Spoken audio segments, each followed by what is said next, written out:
अब ये शास्त्र अनुकूल ज्ञान प्रारंभ हुआ है, तो पुण्यात्माओं इसका लाभ उठाओ। और आपका परम कर्तव्य बनता है, आपके संपर्क में कोई भाई है, बहन है, कोई रिलेटिव है, आपका मित्र है, सखी सहेली है, उन सब से कोशिश करो इस ज्ञान को समझाने की। और किसी के साथ जोर जबरदस्ती नहीं करनी चाहिए। प्यार से 1 बार 2 बार 3 बार, जब वो उखड़दाहा दिखे जब चुप हो जा, चंगरता दिखे जब चुप हो जा, फिर किसी दिन जाकर धीरे धीरे प्यार से समझाओ। क्योंकि आप ये समझना कि हम भी इसी स्थिति में थे। इस ज्ञान को प्रथम बार जब सुनते हैं एकदम हमें उलट पुलट सा लगता है और कति स्वीकार करने जी नहीं करता। एक भक्त ने जब ये प्रथम बार ज्ञान सुना, किसी भगत के यहां हम सत्संग कर रहे थे, गांव गांव में नगर नगर में जाते थे, तो वो उसका मित्र आया हुआ था सह परिवार। वो बाद में हम बैठ के थोड़ी सी संगत होती है, तो वो कहने लगा, महाराज आपकी बातों में मुझे कति अविश्वास है और मेरा उल्टी पड़न होगी जब आपने न्यू कहा ब्रह्मा विष्णु महेश नासवान है।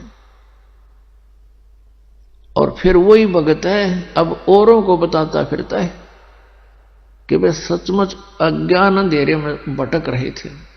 कहते हैं आत्म प्राण उद्धार ही ऐसा धर्म नहीं, और इससे बड़ा कोई पुण्य नहीं कि आत्मा का उद्धार करवा दे।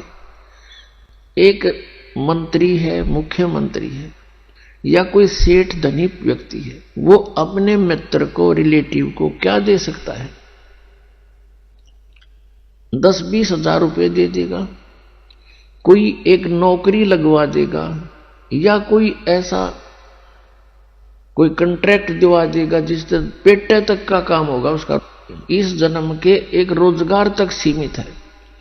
और इस मार्ग से अब इस जीवन में तो उसने थोड़ा बहुत राहत मिल गई, और मिले भी हुआ उसकी किस्मत पूर्व निर्धारित, तो उसी से कारण वो किसी मंत्री से, मुख्यमंत्री से, धनी से संबंधित होगा। वैसे नहीं हो सकता, वो भी किसी समय इसी प्रक्रिया से बने हुए संस्कार हैं उसके।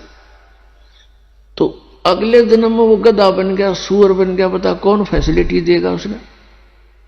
तो ये जो मंत्र है, ये जो भक्ति विधि है, इससे उस प्राणी के आगे ये जन्म मृत्यु का रोग कटेगा। और यदि किसी कारण से पैर भी फिसल गया, ना पार हुआ, तो रोजी रोटी तो उसके आगे रखी पाएगी। तो इससे बड़ा जो उपकार कोई नहीं कि उसको इस नाम से जुड़वा दे। परमात्मा कबीर जी की शरण में उसको ले आवे।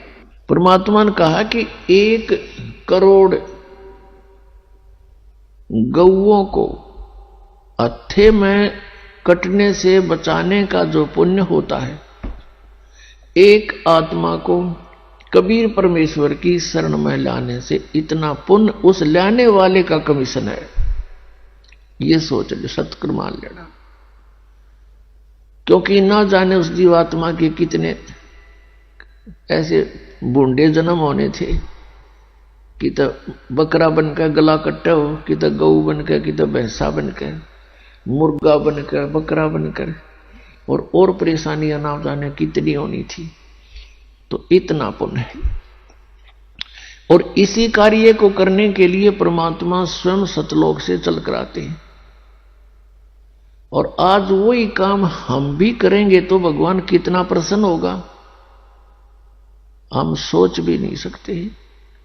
क्योंकि ये लोक ऋण का नहीं है, या तो हमारे साथ सारा काम बलपूर्वक कराया जा रहा है। ऐसा शरीर दे दिया, इसी शरीर में, इसी शरीर की रक्षा में और इसी के पालन पोषण में सारा जीवन। ये कोई जीवन है यहां पर?